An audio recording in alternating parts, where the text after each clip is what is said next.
اپنے بچاؤ کی جتنی تدبیریں کرتا ہے یا بہتری کے جتنے اسباب کرتا ہے، ان سب میں سے بہتر تدبیر اور بہتر سبب اس کی دعا ہوا کرتی ہے۔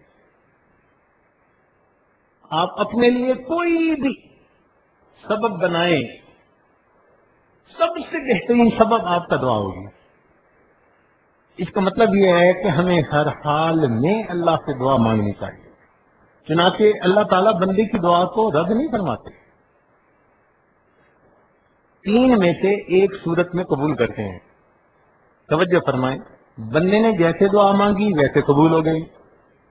ایک صورت تو یہ ہے، اگر ایسے نہ ہو تو اللہ تعالیٰ اس کے بدلے کوئی آنے والی بلا اور مصیبت اس بندے سے ہٹا دیتے ہیں، کمپنسیشن ہو گئی۔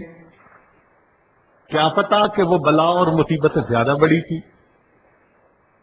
تیسرا، اگر یہ بھی نہ ہوا، اللہ تعالیٰ اس بندے کے اکاؤنٹ میں اس دعا کو لکھوا دیتے ہیں، انٹری کروا دیتے ہیں کہ اس نے دعا مانگی تھی، دنیا میں اس کو ریوارڈ نہیں ملا، نوٹ کرو اس کے اکاؤنٹ میں۔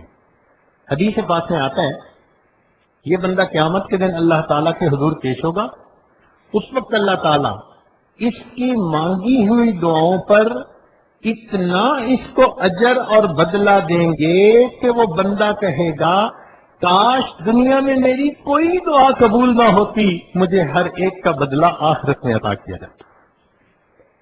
تو مومن کو تو مزے ہیں، تین میں سے ایک نے ایک صورت جو ہے اس میں اس کی دعا قبول، ویسے قبول ہو جائے تو بھی مزے، اس کے بدلے بلا مصیبت دور ہو جائے تو بھی مزے، اور قیامت کے دن اجر اور بدلہ ملے تو بھی مزے۔ اس لیے دعا خوب مانگنی چاہیے اور زیادہ مانگنی چاہیے۔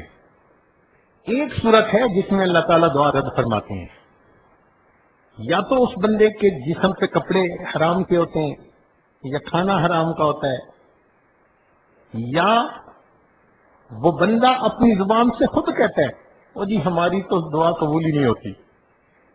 چنانچہ کتابوں میں علماء نے لکھا کہ جب کوئی بندہ اپنی زبان سے خود یہ لفظ کہہ دیتا ہے اور جی ہماری تو قبول ہی نہیں ہوتی، اس بات پر اللہ کو اتنا جلال آتا ہے، اللہ اس کی مانگی دعا کو پھر رد فرما دیتے ہیں۔ اس لیے یہ لفظ کبھی بھی نہیں کہنے چاہیے۔ چنانچہ حدیث مبارکہ میں آتا ہے کہ جو شخص یہ چاہے کہ سختی میں اس کی دعا قبول ہو، اس کو چاہیے کہ وہ خوشحالی کے زمانے میں اللہ سے دعا مانگا کرے۔ جو خوشحالی کے دور میں اللہ سے دعا مانگتا ہوگا، اللہ تنگ دستی کے عالم میں بھی اس کی دعا کو قبول فرمائے۔ آج آٹا گھر پہ نہ ہو پھر تو ہر کوئی رو کے مانگتا ہے، لیکن گھر میں اگر سب کچھ کھانے کا ہو پھر کسی کو دیکھا کہ رو کے مانگ رہا ہو، پھر ہم رو کے نہیں مانگتے کہ اللہ ہم اب بھی تیرے محتاج ہیں۔ تو خوشحالی کے زمانے میں دعائیں مانگیے، اس کی برکت سے اللہ تنگ دستی کے عالم میں دعاؤں کو قبول فرمائیں گے۔